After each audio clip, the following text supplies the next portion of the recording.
bersyukur dan berterima kasih Bapa. Engkaulah Allah kami, Allah yang begitu luar biasa di dalam hidup kami, Allah yang maha besar, Allah yang kami puji dan kami muliakan Tuhan. Kami akan meninggikan-Mu Tuhan, kami akan agungkan-Mu Tuhan. Engkau begitu luar biasa di dalam hidup kami. Tak habis-habisnya rahmat-Mu melimpah di dalam kehidupan kami Tuhan. Terpujilah nama-Mu Tuhan. Engkau sungguh baik Tuhan. Kasih-Mu melimpah di dalam kehidupan kami. Sepanjang perjalanan hidup kami ini, hanya Engkaulah satu-satunya Bapa yang baik Tuhan, yang menuntun kami dalam kehidupan kami ini Tuhan. Kami berkumpul kembali Tuhan bersama umat-umat-Mu Tuhan. Engkau sungguh baik ya Tuhan. Engkau beri kami kekuatan baru, semangat, kesehatan Tuhan. Kami boleh ada lagi dalam rumah-Mu Tuhan. Kami serahkan semuanya ini dalam tangan-Mu Tuhan. Kami akan memuji dan memuliakan nama-Mu, besarkan nama-Mu, karena Engkau patut disenangkan Tuhan. Kami berterima kasih Tuhan Yesus. Kami akan mulai ibadah pada sore hari ini. Segala puji syukur hanya bagi-Mu. Hanya di dalam nama Yesus kami sudah berdoa. Amin. Puji Tuhan. Kita nyanyikan dekat Allah saja kita tenang. Puji Tuhan.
begitu baik dalam hidup kita ya.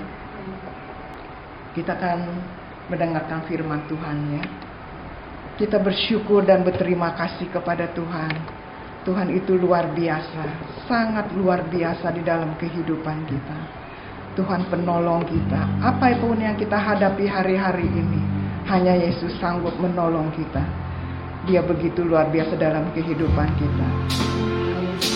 Dan berterima kasih kepada Haleluya. Dia berikan kesehatan, kekuatan sampai hari ini. Ini semua oleh kebaikan Tuhan. Kita masih ada sampai hari ini oleh kemurahan Tuhan. Dan ini selalu kehidupan kita sampai hari ini. Karena Dia adalah Allah yang baik. Dia adalah segala-galanya di dalam hidup kami. Terima kasih ya Tuhan. Kau selalu ada dalam hidup kami.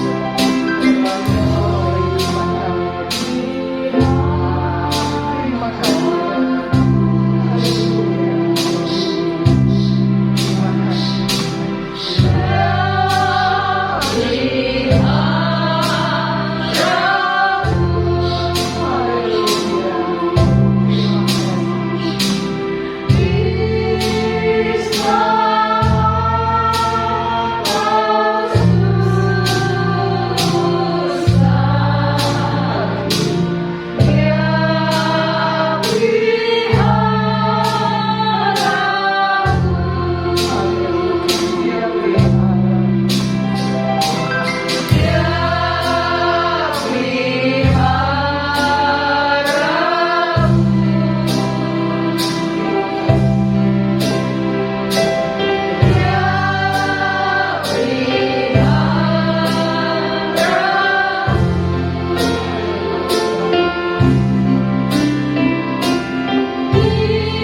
Terima kasih. Haleluya. Terima kasih. Haleluya. Amin. Itu semua karena pemeliharaan Tuhan yang indah dan luar biasa. Haleluya. Kami nikmati dan kami rasakan dalam hidup kami. Kami bersyukur Tuhan Yesus baik dalam hidup kami. Terima Terima kasih. kasih Tuhan. Kami sudah memuji dan memuliakan Tuhan. Kami Haleluya. percaya hadirat Tuhan ada di sini. Oleh sebab itu kami taruh beberapa pujian dalam tangan kasih-Mu. Dalam pujian yang mencari duka yang berbau harum di hadapan hadirat Tuhan. Memberkati Tante Elin yang sudah memimpin kami di dalam kami masuk di dalam hadirat Tuhan. Allah terus mengurapi dengan kuasa-Mu Tuhan. Dan memberkati Tante Elin dalam segala hal. Saatnya kami akan mendengarkan kebenaran firman Allah. Kami percaya firman Tuhan merupakan jawaban kekuatan dalam hidup kami. Mengingatkan kami, mengajar kami, menegur kami, untuk kami terus berjalan di dalam pimpinan Tuhan. Urapan khusus turun atas hamba-Mu yang besar, sehingga lewat taburan firman Allah yang disampaikan oleh hamba-Mu dapat membawa kami untuk lebih hari lebih dekat kepada Tuhan. Terima kasih Bapa. Pelatih hamba-Mu dan pelatih kami semua berfirman kepada Tuhan. Hati kami siap untuk mendengarkan firman Tuhan dalam nama Tuhan Yesus Kristus. Haleluya. Amin. Puji Tuhan. Silakan.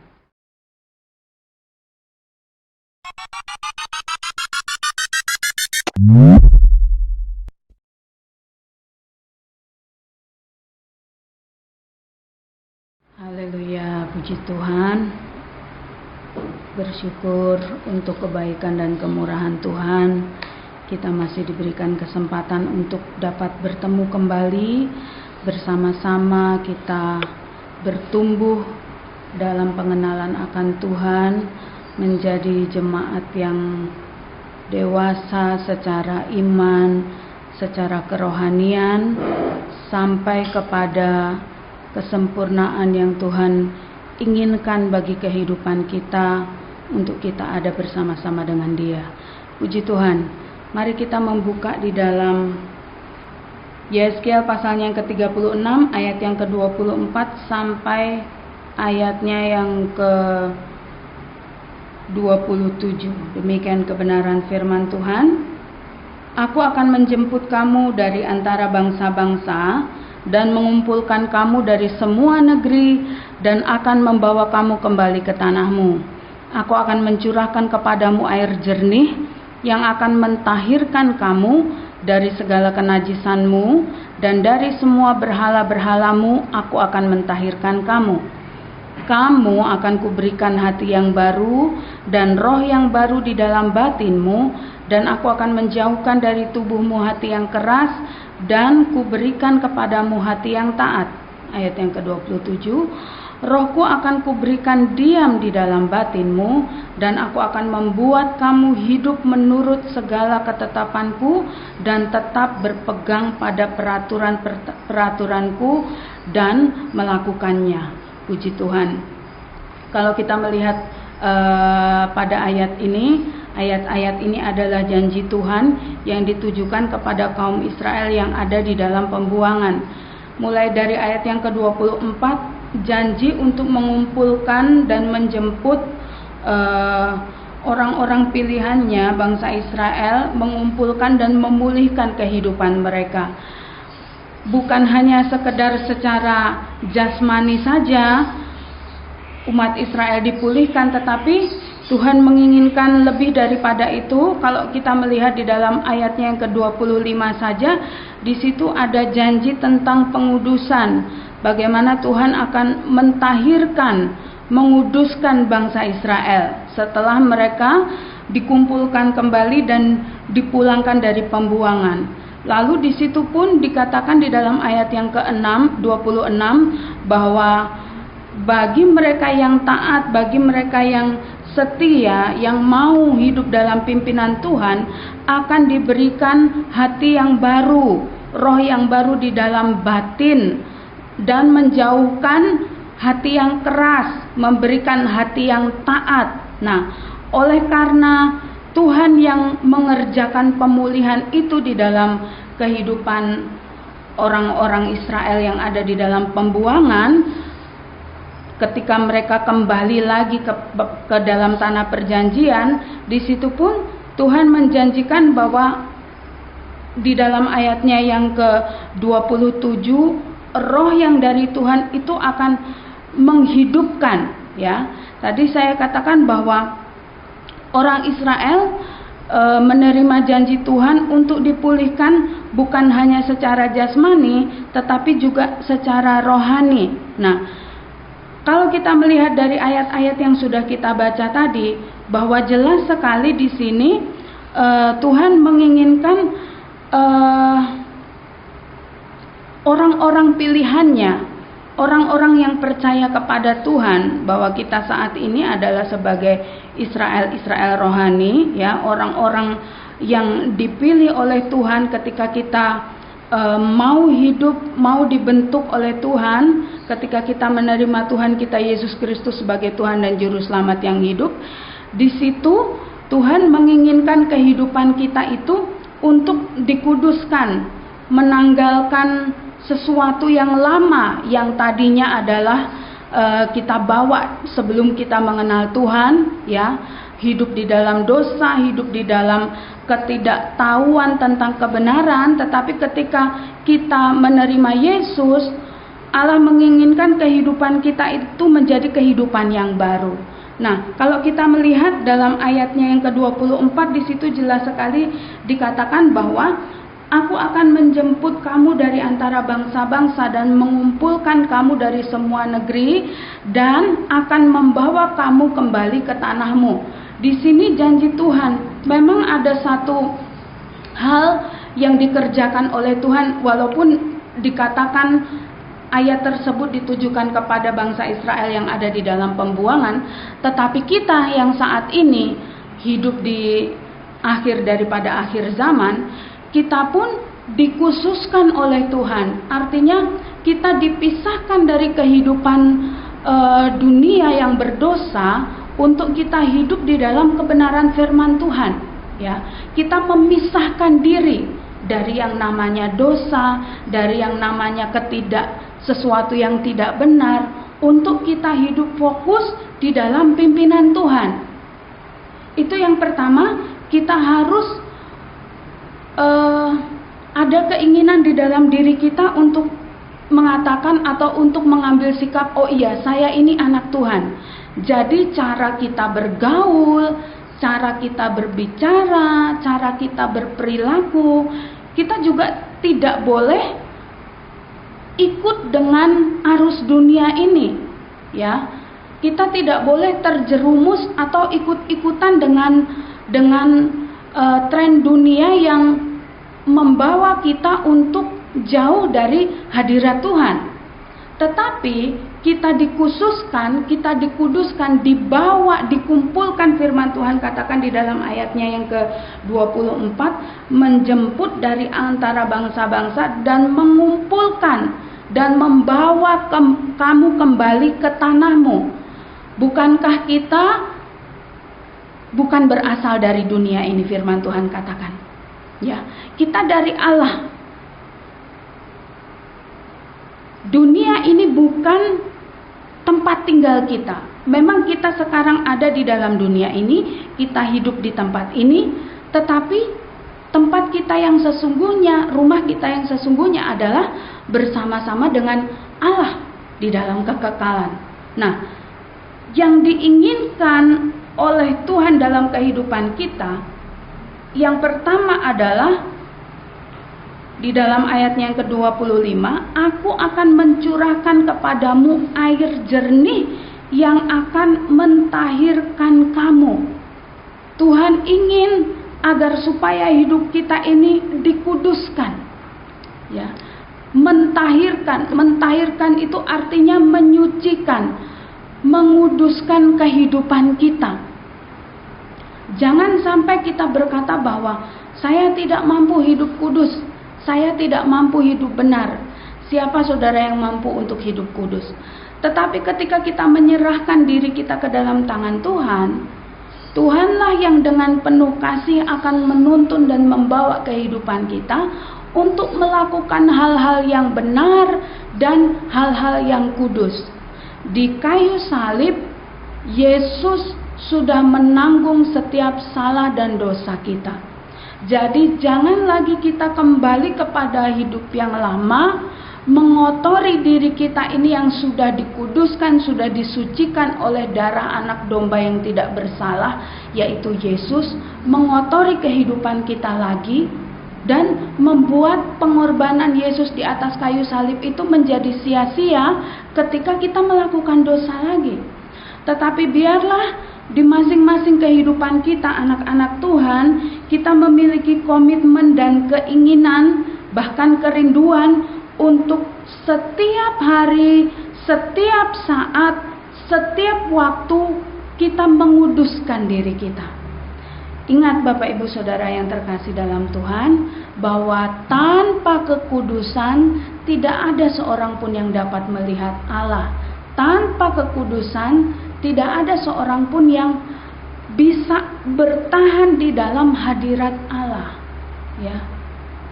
Jadi kita harus berusaha bukan dengan kekuatan kita sendiri, tapi kita bersandar kepada kekuatan yang Allah kerjakan dalam kehidupan kita melalui Roh Kudus, untuk kita terus melakukan hal-hal yang baik, hal-hal yang benar sesuai dengan kehendak Tuhan di dalam kehidupan kita, ya. Di dalam 2 Korintus pasalnya yang ke-7, 2 Korintus pasalnya yang ke-7, firman Tuhan katakan, ayatnya yang pertama, saudara-saudaraku yang kekasih, karena kita sekarang memiliki janji-janji itu, marilah kita menyucikan diri kita dari semua pencemaran jasmani dan rohani, dan dengan demikian menyempurnakan kekudusan kita di dalam takut akan Allah. Ya, di sini dikatakan saudara-saudaraku yang kekasih, karena kita sekarang memiliki janji itu. Nah, untuk mengetahui janji apa, baik sekali kalau kita melihat dalam ayat-ayat yang sebelumnya, di mana ketika Allah menyelamatkan kehidupan kita melalui pengorbanan Yesus di kayu salib, maka janji untuk kita hidup bersama di dalam kekekalan bersama dengan Yesus itu menjadi milik kita, ya. Kita disucikan, kita dibenarkan dalam pengorbanannya, itu menjadi milik kita. Kalau kita sendiri, untuk kita menyelamatkan diri kita sendiri, kita tidak mampu. Tetapi Yesus sudah menggantikan kita di atas kayu salib untuk menjadi korban. Karena kita tidak mampu, Yesuslah yang mengorbankan dirinya bagi kehidupan kita. Nah, janji keselamatan itu sudah bagi kita, bagi kehidupan saya dan saudara. Karena kita memiliki janji keselamatan itu, jadi firman Tuhan ajarkan untuk kita, marilah kita menyucikan diri kita dari semua pencemaran jasmani dan rohani. Nah, ini baik sekali Bapak Ibu Saudara, ya. Di sini dikatakan bukan hanya pencemaran secara rohani saja. Artinya kita menjauhkan hal-hal yang tidak berkenan itu dari kehidupan kita, tetapi pencemaran secara jasmani pun harus kita lakukan dalam kehidupan kita. Artinya kita menggunakan tubuh kita ini, tubuh yang Tuhan sudah karuniakan dalam kehidupan kita, sebaik mungkin untuk memuliakan nama Tuhan, ya. Sebaik mungkin untuk memuliakan nama Tuhan. Kan kita tidak mau apa yang tercemar itu kita konsumsi bagi tubuh jasmani kita. Misalnya kita tahu ada air kotor, lalu karena kita terpaksa kita harus minum air itu. Kalau ada air yang lain yang lebih bersih, pasti kita akan pilih air yang bersih. Kita tidak akan memilih sesuatu yang tercemar. Entahkah air itu tercemar logam berat, tercemar merkuri, kita tidak akan mengkonsumsinya. Tetapi kita akan mencari air yang bersih. Untuk apa? Menjaga kesehatan tubuh kita. Ya, demikian pula dengan kehidupan kerohanian kita. Kita tidak mau hal-hal yang ditawarkan oleh dunia ini mencemari kehidupan kita. Karena ketika kita mulai jatuh cinta, ya, kepada dunia ini Bapak Ibu Saudara, kita tidak akan bisa meninggalkannya kalau bukan dengan kekuatan yang dari Tuhan.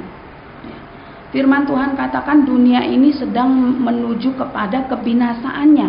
Jadi apa yang kita pegang? Yang kita pegang adalah kekekalan. Siapa yang kekal? Yang kekal itu adalah Tuhan sendiri. Harus kita bersandar kepada Tuhan. Jangan kita mencemari, entah itu secara jasmani, entah itu secara rohani, kehidupan kita ini dengan sesuatu yang tidak baik. Ya, sesuatu yang tidak baik. Iblis itu bekerja siang malam dan dengan begitu keras untuk menggoda kehidupan kita, untuk menjatuhkan iman percaya kita. Mungkin bukan dengan hal-hal yang menakutkan, tetapi sesuatu yang bisa mempengaruhi kepercayaan kita untuk mengalihkan iman kita tidak lagi pandang kepada Tuhan, tetapi pandang kepada sesuatu yang nampak, yang ada di hadapan kita. Tapi Bapak Ibu Saudara yang terkasih dalam Tuhan kita Yesus Kristus, kita harus ingat bahwa kekuatan terbesar dan dalam kekekalan itu hanya ada dalam Tuhan kita Yesus Kristus. Jadi haruslah kita berpegang kepadanya. Jadilah pribadi yang dikuduskan, firman Tuhan katakan, ya. Mari kita menyucikan diri kita, ya. Menyucikan diri kita. Hidup di dalam pengudusan, karena Allah memanggil kehidupan kita itu di dalam 1 Tesalonika katakan bukan untuk melakukan apa yang cemar. Cemar itu sesuatu yang tidak baik, sesuatu yang bernoda, sesuatu yang tidak berkenan, sesuatu yang salah, itu yang cemar. Allah memanggil kehidupan kita, ya. Tadi kan orang-orang Israel yang ada di dalam pembuangan itu dipanggil pulang ke dalam tanah perjanjian, dikumpulkan kembali. Nah, kita, tadi saya katakan, kita sebagai Israel rohani, kita pun dipanggil. Allah memanggil kita bukan untuk melakukan apa yang cemar, tetapi untuk melakukan apa yang baik, apa yang kudus. Puji Tuhan. Lalu yang kedua, di dalam ayatnya yang ke-26, Yeskiel tadi ayat utama kita, ayat yang ke-26 di situ firman Tuhan katakan, "Kamu akan kuberikan hati yang baru dan roh yang baru di dalam batinmu, dan aku akan menjauhkan dari tubuhmu hati yang keras dan kuberikan kepadamu hati yang taat." Ya, di dalam ayat ini dikatakan bahwa ada pembaharuan yang Tuhan kerjakan di dalam kehidupan kita ketika kita mengambil keputusan untuk kita menerima Yesus Kristus sebagai Tuhan dan Juru Selamat kita yang hidup. Kita dibaharui, ya. Ayat yang sudah kita baca tadi dikatakan, kita akan diberikan hati yang baru. Lalu di dalam kehidupan kita pun akan dijauhkan dari tubuh kita ini hati yang keras, hati yang suka memberontak, hati yang tegar tengkuk, ya, hati yang tidak mau dinasehati, hati yang tidak mau dipimpin kepada kebenaran. Ini akan dijauhkan dari kehidupan kita. Tetapi Tuhan akan memberikan kepada kita hati yang taat, firman Tuhan katakan. Jadi Tuhan menginginkan kehidupan kita untuk diperbaharui di dalam Tuhan, ya, diperbaharui. Bapak Ibu Saudara tentu ingat apa yang terjadi kepada Daud, ya, ketika Daud jatuh dalam dosa, lalu Nabi Nathan mengingatkannya untuk dia kembali kepada kebenaran, untuk dia kembali kepada Tuhan.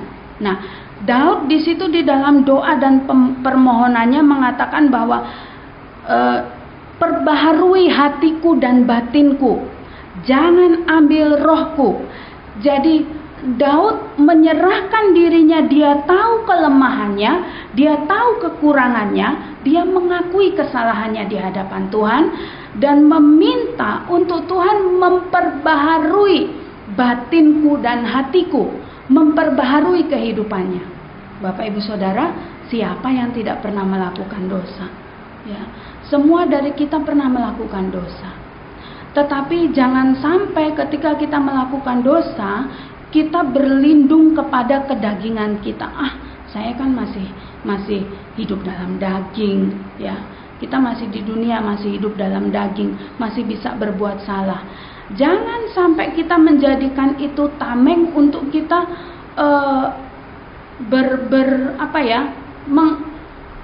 memegahkan kelemahan kita di hadapan Tuhan. Tetapi marilah kita mengambil sikap sama seperti Daud. Dia bersalah, dia datang kepada Tuhan, dia merendahkan diri di hadapan Tuhan, dia memohon ampun dan minta untuk Tuhan memperbaharui kehidupannya. Demikian pula dengan kehidupan kita. Kalau ada sesuatu yang tidak berkenan, Bapak Ibu Saudara yang terkasih dalam Tuhan, mari datang kepada Tuhan.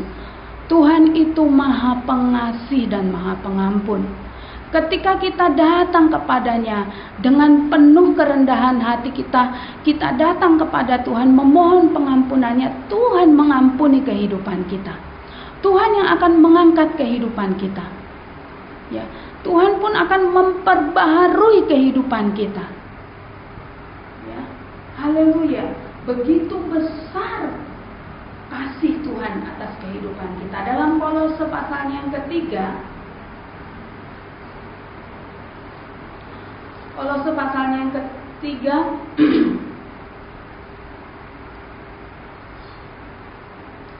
ayatnya yang ke-10. Kalau kita melihat di dalam Kolose pasal yang ketiga mulai dari ayatnya yang ke-5, di situ perikopnya memberi judul manusia yang baru. Manusia baru. Manusia baru bukan berarti manusia yang baru dilahirkan dari rahim seorang wanita, dari bayi, oh itu manusia baru, bukan. Tetapi kalau kita membaca, manusia baru adalah manusia yang ketika dia menerima Yesus sebagai Tuhan dan Juru Selamat, dia tanggalkan hidupnya yang lama, lalu hidup sesuai dengan yang Yesus ajarkan. Ya, di dalam ayatnya yang ke-10 di situ dikatakan, dan telah mengenakan manusia baru yang terus-menerus diperbaharui untuk memperoleh pengetahuan yang benar menurut gambar Khaliknya. Ya, di sini dikatakan terus-menerus diperbaharui. Ya, terus-menerus diperbaharui, firman Tuhan katakan, untuk memperoleh pengetahuan yang benar menurut gambar Khaliknya. Artinya kita semakin hari semakin disempurnakan sama seperti Yesus yang adalah kudus dan sempurna. Kita pun pada akhirnya yang dituntut dari kehidupan kita bukankah kesempurnaan, walaupun kita tidak bisa melakukannya. Tetapi Bapak Ibu Saudara, Yesus adalah pribadi yang pengasih. Ketika dia naik ke sorga, menyelesaikan pekerjaannya sebagai manusia di atas muka bumi, di dalam pengorbanannya di atas kayu salib, kita tidak dibiarkan sendiri, tetapi dia janjikan penolong bagi kehidupan kita, yaitu pribadi Roh Kudus. Ya. Roh Kudus di dalam kehidupan kita orang-orang yang percaya. Jadi, kalaupun kita berusaha untuk terus diperbaharui, kita berusaha untuk hidup di dalam kekudusan, itu bukan dengan kekuatan kita manusia yang penuh dengan kelemahan ini. Andalkanlah Roh Kudus, maka Dia yang akan memberikan kemampuan dan kesanggupan dalam kehidupan kita. Tidak ada satupun dari firman Tuhan kita mampu lakukan tanpa kita dasari dengan kasih dan pertolongan Roh Kudus dalam kehidupan kita. Tetapi kalau kita menyadari betapa besar pengorbanan Tuhan bagi kehidupan kita, kita akan melakukannya, melakukan setiap firman Tuhan itu bukan dengan bersungut-sungut, tetapi dengan penuh kasih. Maka di dalam ketundukan kita melakukan firman Tuhan, Roh Kudus bekerja memberikan kemampuan kepada kita. Haleluya. Puji Tuhan. Firman Tuhan katakan menjadi manusia baru yang terus-menerus diperbaharui. Jadi saudara 5 tahun seperti apa dan saudara yang saat ini adalah saudara yang sudah bertumbuh, bukan saudara yang terus ada sama seperti 5 tahun lalu.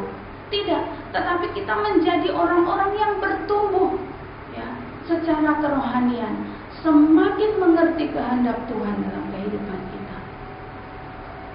Maka hidup kita pun akan menjadi berkat. Lalu selanjutnya, kembali lagi di dalam Yesaya tadi ayat yang ke-27, firman Tuhan katakan, Rohku akan kuberikan diam di dalam batinmu, dan aku akan membuat kamu hidup menurut segala ketetapanku dan tetap berpegang pada peraturan-peraturanku dan melakukannya.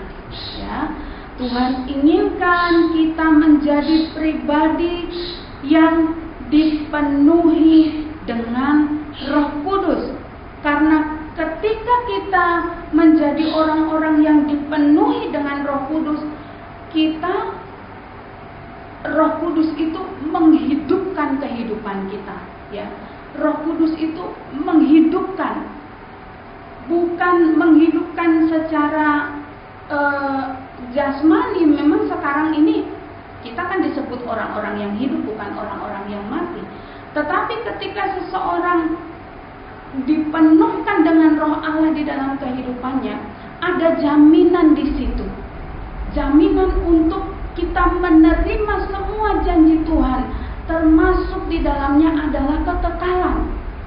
Jadi Tuhan inginkan supaya kita pribadi lepas pribadi adalah menjadi orang-orang atau menjadi pribadi yang dipenuhkan dengan Roh Kudus.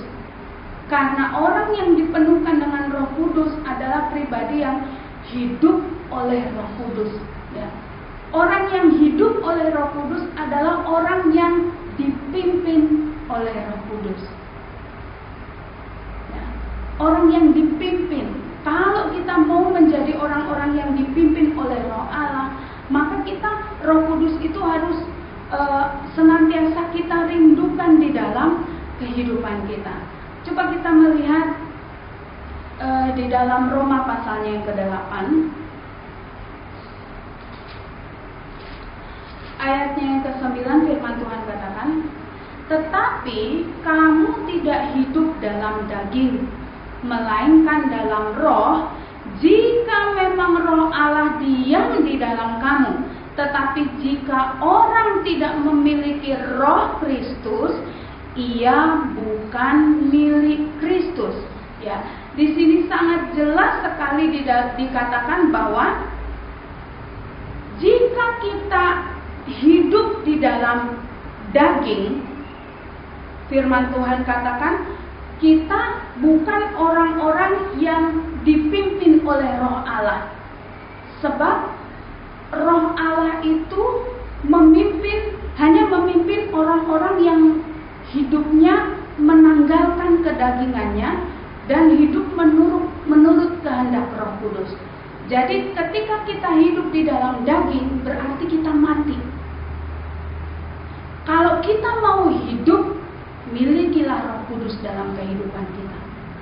Karena dengan Roh Kudus dalam kehidupan kita yang senantiasa kita rindukan, kita menjadi orang-orang yang hidup, orang-orang yang menanggalkan daging dan hidup, mengenakan hidup yang baru, hidup di dalam pimpinan Roh Allah, ya. Hidup di dalam pimpinan Roh Kudus, ya. Jika memang Roh Allah diam di dalam kamu, firman Tuhan katakan, kita tidak hidup di dalam daging jika Roh Allah diam di dalam kehidupan kita. Tapi kalau kita tidak ada Roh Allah dalam kehidupan kita, kita orang-orang yang hidup dalam daging, orang-orang yang hanya menuruti keinginan daging sendiri tanpa mengindahkan peraturan yang Tuhan buat melalui kebenaran firman Tuhan untuk kita taati dan kita ikuti. Bukankah kita rindu menjadi orang-orang yang senantiasa dipimpin oleh Roh Kudus? Roh Allah, Roh Kudus itu memimpin kita untuk melakukan hal-hal yang benar, untuk melakukan hal-hal yang sesuai dengan kehendak Allah di dalam kehidupan kita. Ya, di dalam Yohanes pasal yang ke-16,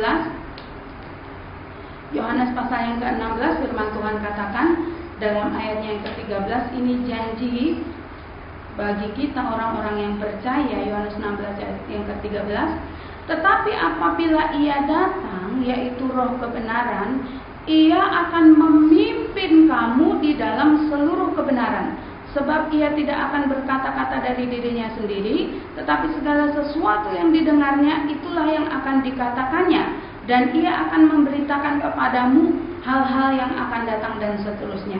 Ya, di dalam ayat ini dikatakan bahwa roh kebenaran itu akan memimpin kita. Untuk kita mendapatkan pimpinannya, maka biarlah kita menerima Roh Kudus itu di dalam kehidupan kita. Supaya Roh Kudus itu tinggal dalam kehidupan kita, tanggalkan daging kita, tanggalkan hidup lama kita, kenakanlah hidup yang baru, hidup di dalam kebebasan yang Tuhan sudah kerjakan dalam kehidupan kita. Haleluya, puji Tuhan.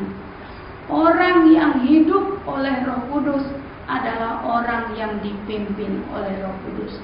Tahapannya, biarlah kita menjadi pribadi yang dikuduskan, pribadi yang diperbaharui, pribadi yang senantiasa dipenuhkan dengan Roh Allah dalam kehidupan kita. Puji Tuhan. Demikian kebenaran firman Tuhan, Bapak Ibu Saudara. Biarlah kita senantiasa hidup di dalam kehendak Tuhan. Tuhan memberikan kemampuan kepada kita. Puji Tuhan. Saya serahkan kepada Bapak.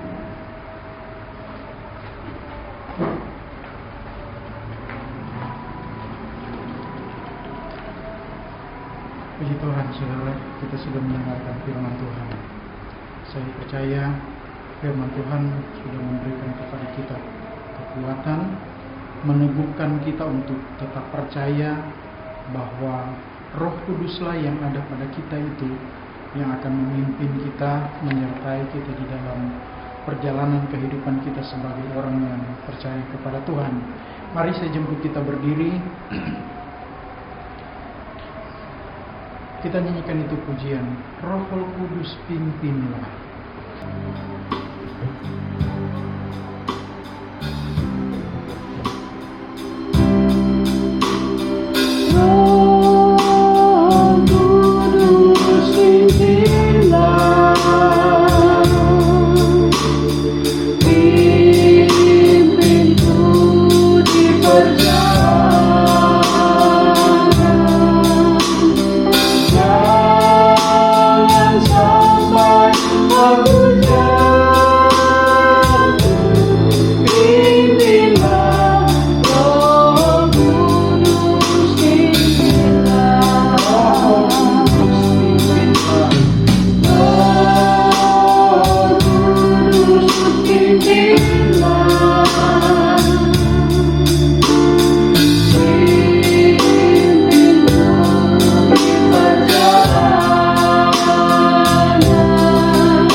Firman-Mu bagi kami ya Tuhan.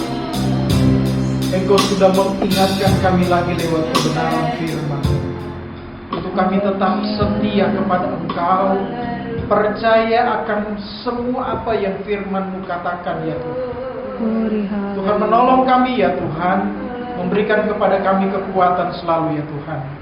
Biarlah Tuhan Engkau tetap memberkati kami semua jemaat-Mu yang sudah mendengarkan firman-Mu. Biarlah Tuhan, jemaat-jemaat-Mu selalu ada di dalam perlindungan Tuhan, penyertaan Tuhan. Berkati setiap rumah tangga keluarga mereka ya Tuhan. Berkati setiap pekerjaan mereka, usaha mereka, apa yang mereka kerjakan yang berkenan di hadapan-Mu. Tuhan berkati semuanya ya Tuhan. Terpujilah nama-Mu, hamba-Mu yang sudah menyampaikan firman-Mu. Biarlah Engkau tetap pakai terus hamba-Mu dalam pelayanannya. Biarlah Engkau menyertai, mengurapi, menolong hamba-Mu selalu ya Tuhan. Biarlah nama Tuhan dipermuliakan di dalam kehidupannya. Terima kasih Bapa di dalam sorga. Kami membutuhkan kekuatan Engkau di hari-hari ini Tuhan. Biarlah di sepanjang hari-hari ke depan, minggu yang akan kami lewati, Tuhan tolong kami, berikan kami selalu pertolongan, kekuatan daripada-Mu. Terima kasih Bapa di dalam sorga. Pada kesempatan ini Tuhan kami mau berdoa untuk setiap jemaat Tuhan yang tidak bersama dengan kami saat ini Tuhan. Apapun yang mereka alami, rasakan saat ini Tuhan. Kalau mereka sakit Tuhan, Engkau jamah dalam nama Tuhan Yesus. Tuhan berikan kesembuhan kepada mereka. Kalau mereka sedang mengalami kelemahan jasmani, kelemahan rohani, Tuhan berikan kepada mereka kekuatan ya Tuhan. Berikan kepada mereka penghiburan, sukacita daripada-Mu, sehingga mereka tetap berharap kepada Engkau. Terpujilah nama-Mu Bapa di dalam sorga. Terima kasih Tuhan. Segala kemuliaan hanya bagi nama-Mu. Jemaat Tuhan, terimalah berkat daripada Allah Bapa. Tuhan memberkati dan melindungi engkau. Tuhan menyinari engkau dengan wajah-Nya dan memberi engkau kasih karunia. Tuhan menghadapkan wajah-Nya kepadamu dan memberi engkau damai sejahtera.